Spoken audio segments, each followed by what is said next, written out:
When it comes to our flaws, and look, we all got them, you have 4 options for neutralizing them. 4 options that I conveniently turned into an alliterative abbreviation I like to call the 4 Fs, which stands for fix it, finesse it, feature it, or forget about it. So whatever you think might be holding you back with women, we are going to F that flaw.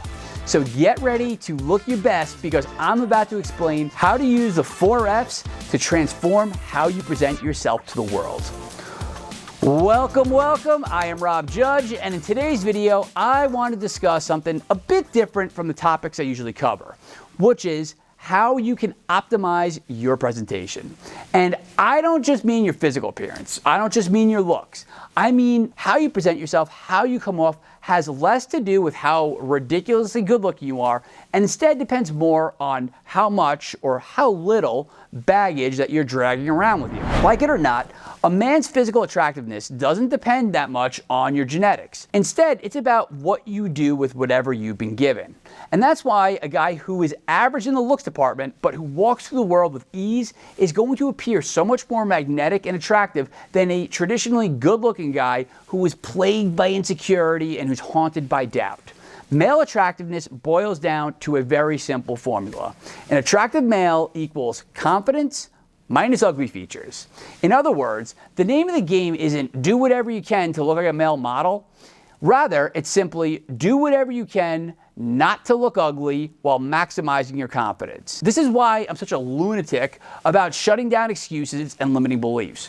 When a guy programs himself with a belief like, women don't find me attractive because I'm not rich, I'm not handsome, tall, muscular, whatever, he drags that belief around with him everywhere he goes, which is killing his confidence. So if that sounds like you, if you're haunted by any nagging doubt, or if you're harboring insecurities about one of your flaws or what you perceive to be one of your flaws, then get ready to finally leave that baggage behind. Because I'm going to show you the 4 best options for neutralizing a flaw. You can either fix it, you can finesse it, you can feature it, or you can forget about it. Like I said earlier, we all have our flaws, and you may feel like you've been dealt a worse hand than another guy, or that your flaws are insurmountable. Guys who think like this almost always point to something they heard somewhere, often something they heard a woman say at some point, as proof that they're justified in carrying their baggage around. There are tons of examples of this, but I figured that if I can absolutely destroy one, that should pretty much destroy them all.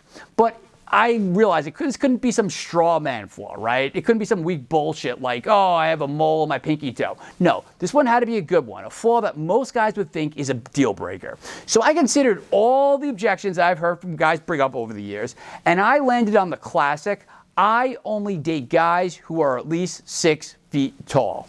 If you've been on a dating app, then I'm sure you've seen some variation of that written in a woman's profile at some point. Now, if you're not standing at 6 feet or taller, I understand how you could internalize that as a limiting belief. You might think, well, unless I have a miraculous growth spurt, I guess there are certain girls who just won't find me attractive. And this might get you to carry this belief around and cause you to lose some confidence. Well, stick around to the end, because I am going to destroy this belief before your very eyes. And I am not overselling this or exaggerating at all. I am going to make this limiting belief disappear before your very eyes. And I'm going to do it so fast, it might almost seem like I'm doing a magic trick, like I'm Rob Houdini over here. But what I'm actually going to reveal is the simple truth. Richard Dawkins said it best when he said, the truth is more magical than any myth or made-up mystery or miracle. Limiting beliefs are myths. They're made-up nonsense, bullshit. And it'll be a miracle if you're still holding on to them after watching this video to the end. So let's get started. F1. Fix it. The first way to tackle a flaw is pretty obvious. You can try to fix it. Sometimes the results are pretty instantaneous, like if maybe your teeth are a little bit discolored, all you have to do is make an appointment to get them professionally whitened. Or if you have a unibrow or excessive nose hair, just get it plucked. But there are other flaws that require a bit more time and effort, like losing weight and getting into shape. Regardless how long it may take, if the only thing standing between you and eradicating a flaw is investing some time and energy, it's usually worth the effort. And better yet, if throwing a little money at a flaw is all it takes to make that flaw go away, then I found that's usually money pretty well spent. But you don't want to get carried away here. I certainly am not recommending that you spend a fortune on plastic surgery or you try to fix every minor flaw you think you have. I'm really only talking about the big obvious things that are within your control. Things like your physique, skincare, dental work, as well as your hairstyle and grooming. Flaws in these areas are often ugly features that are pretty noticeable, but thankfully are also pretty fixable, either by using money or by using a little elbow grease. And before we move on to the next step, I want to make a final point that if you decide that your best course of action is to fix a flaw, then don't use that as an excuse to put off your interactions with women. Don't put your interactions with women on hold. I sometimes hear guys say that they don't want to create a Tinder profile until they're less than 10% body fat, or they want to hold off on trying to meet women until after they've done and they've recovered from a hair transplant surgery or something like that. And when I hear stuff like that, it just sounds like it's a convenient excuse. Rather than procrastinating, you should adopt one of the other 3 F's in the interim while you're working to fix a flaw. That way, you're actively improving your appearance and you're developing your social skills. And you're doing this all at the same time, and while you're still out there meeting and dating hot women. F2, finesse it. Finessing a flaw means using a strength to offset or counterbalance it. Essentially, you develop an attractive quality to overshadow an unattractive one. If you're really driven and motivated about it, the end result is often a net positive, meaning that you don't simply neutralize the flaw, rather, you actually end up more attractive because of how you compensated for it. As an example, I have this buddy who was losing his hair, but rather than sit there and whine and cry about it, he just shaved his head and he started going harder in the gym so that he put on some more muscle mass. So rather than look like a sickly bald dude, he actually ended up looking like a badass. And likewise, a lot of the cool celebrities you see who are bald, like Joe Rogan, Dwayne Johnson, and Jason Statham, to name just a few, also happen to be ridiculously jacked. And now the short king is another example of this. Have you ever met a short guy who has the so-called Napoleon complex? I know I have, and they're some of the most successful, charismatic guys that I've ever met. In fact, 3 of my closest friends are no taller than 5'4", yet it's easy to forget their height because they are total fucking winners. And since we're on the topic of height here, I'd like to point out that I'm only 5'8". It may be hard to tell when I'm on camera, but one of the most common things I hear when I meet someone in real life who's only watched my videos is, "Oh wow, I thought you'd be a little bit taller." And I always take that as a compliment because it means that my personality and my presence is offsetting my stature. So if I can offset my height, you can do the same exact thing with whatever you think your Achilles heel is with women. And like I mentioned earlier, at the end of this video, I'm going to prove this to you by demonstrating why a guy's actual height doesn't matter, even if a woman says that she only dates guys who are a certain height. But we'll get to that after we cover the other 2 F's. F3, feature it. Now let's say you have a flaw that you can't really fix, or it's going to take some time to fix, and you can't really think of a way to finesse it. In that case, you can actually choose to lean into the flaw and make it part of your identity. Or, to put it in our 4F framework, you feature it. Since this one can be a bit confusing, I'm going to explain this by relating my own experiences finessing a flaw. So back when I first started working towards improving my interactions with women, I was working for a magazine, and I was an assistant editor. And I was making very little money. And since I was living in New York, which is an expensive city, I was pretty much living paycheck to paycheck. Just about every dollar I earned went straight to my landlord, who was renting me an apartment about the size of a broom closet. So I had very little money to spend on decent clothes or really anything. At that time though, I really didn't care. My financial situation didn't really bother me because I was hyper focused on improving my social skills. My almost non-existent bank account wasn't really a concern for me. And that's why I decided to feature my dismal money situation by making it part of my identity. That meant really leaning into the cliche of the starving writer. Rather than walk around embarrassed or insecure by the fact that I was broke, I made it something I wore like a badge of honor. And I didn't have to change much or even really put much effort into doing this. I simply emphasized the literary aspects of my personality a bit more.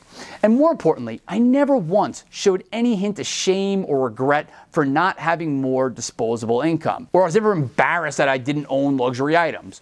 All of my worldly possessions fit comfortably into my shoebox apartment, and they were all bought either on sale or secondhand off of Craigslist. And back then, I probably couldn't even pick the Versace logo out of a lineup. And it wasn't just that I didn't care, I actually made it a point of pride. Almost every girl I dated or hooked up with at that time was actually probably more financially sound or more outwardly successful than I was. But it never became a problem because my poorness wasn't a reflection of my lack of ambition, or wasn't that because I was lazy. Instead, it was proof that I was the authentic, starving artist, the writer who was more concerned with creative expression than material goods. So if you're a guy who has a flaw and it's something that you either can't fix, you can't fix right now, or you just don't want to fix it, then consider how you can invert that flaw and make it into a strength. Find a way to feature it as part of your identity. F4. Forget about it. Finally, if there's a flaw that you can't fix, you can't finesse, or you can't feature, the only other option is to forget about it. Like I've said in other videos, adopting a limiting belief system around a flaw is the dumbest, most detrimental mistake you can make as a man. Whenever I hear guys crying about why they can't attract women because of some flaw they have, I want to throw up in my soul, because they're cock-blocking themselves from ever attracting a decent woman. And they're doing it under a false pretense. For every flaw that you can name, I can show you a guy who has that flaw and still attracts tons of women. And no, I'm not just talking about celebrities or public figures. For every flaw, whether it be a fat guy, a broke guy, an ugly guy, a short guy, a stinky guy, you name it, I have personally seen women overlook it. I've seen with my own two eyes flawed individuals attracting gorgeous women, but what all these guys had in common was that they weren't fixated on their flaws. And look, I'll admit that some of these guys were delusional and they just refused to admit they even had a flaw, but more often they were well aware of their shortcomings, but they simply didn't care. Regardless, any flaw that you can't fix, you can't feature, or you can't finesse, you need to just forget about. And to help you do that, let's get on to our 4F encore. 5, the disappearing act. All right, so it's time for the moment of truth. And I'm going to prove that what a woman says and what a woman responds to are two completely different things. Only an idiot would take something a woman says about what she's looking for in a man and actually believe it. And you're an even bigger idiot if you let that belief eat away at your confidence. Women say things they want or that they're looking for. They say all kinds of things, but attraction isn't logical and it's not rational. A woman doesn't start liking a guy because of some checklist that she has in her head. So, case in point, I matched with a girl on Tinder, and this girl was 5 foot 11 inches tall. Her Tinder profile literally said, I am 5 foot 11 inches tall and I love to wear heels, so if you're shorter than 6 feet tall, then sorry. As I mentioned earlier, I am 5 foot 8, so that's a good 3 inches shorter than her, and that's before she puts on heels.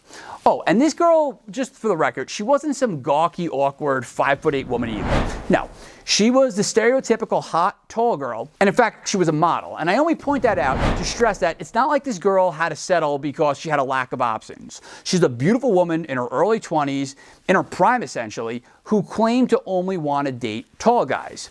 So anyway, long story short, we matched on Tinder, we started dating, and my height was never an issue. In fact, it wasn't even a topic that we ever discussed. And around this time, Bobby Rio and I, we were putting together our Dating Apocalypse course, which is essentially a crash course in dating apps like Tinder. And one of the things that Bobby suggested was that I interview a woman about her experiences on Tinder. So I bounced this idea off this tall girl that I was dating, and she agreed. So the plan was to discuss Tinder from a girl's point of view. What sorts of messages that she receives, what kind of dates that guys try to ask her out on, you know, that kind of thing. And it was unscripted, and when we started filming it, we were drinking a bit during the interview, so we were veering off topic a lot. And at one point, we ended up discussing height. And I'm just going to play what she said. And now, one quick word of warning. The quality's not great because I was working as my own cameraman, but you'll still be able to hear and understand exactly what's being said. Sometimes I ask the height just because I am really tall, so. Yeah, you don't have your height on Tinder. I don't have my what? Your height. Well, why would I? I'm short. Always put your height as well, because that is a factor. No, it's not a factor because I'm short as fuck. And Yeah, but you're also adorable and a super gentleman. So Oh, super gentleman. like, So your friends think I would probably have shorter than you? yeah, I have a couple that are A like, couple? Like. and They don't agree with, like, that you're shorter than me. But I don't give a fuck, so. Nice. But I guess, like, moral of the story Yes. is that a guy could have something on paper, an absolute no. But when you meet them in person, such as one's height, they can overcome that by being, I think the quote was, a super gentleman. Yes.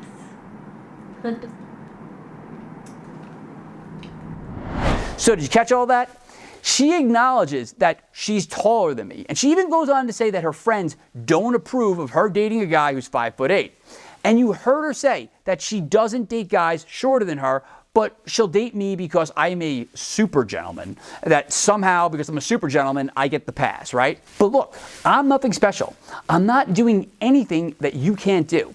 But if I were to have a superpower, it would simply be that I don't let toxic thoughts about myself or I don't let limiting beliefs hold me back. Look, I am well aware of my flaws. And in case I wasn't, there are people in the comment section every week who are very happy to remind me of my flaws. So I'm well aware of them, but I don't care. I fix the ones that I can, I finesse or feature the others, and whatever's left, I just forget about it. I don't give a fuck. So I'm going to end on that note, but thank you for watching. And if you haven't already, please like and subscribe because it really helps the channel. Also, if you got any value from this video, I want to hear about it. So please let me know in the comment section. And thanks again for watching, and I will see you next week. Peace.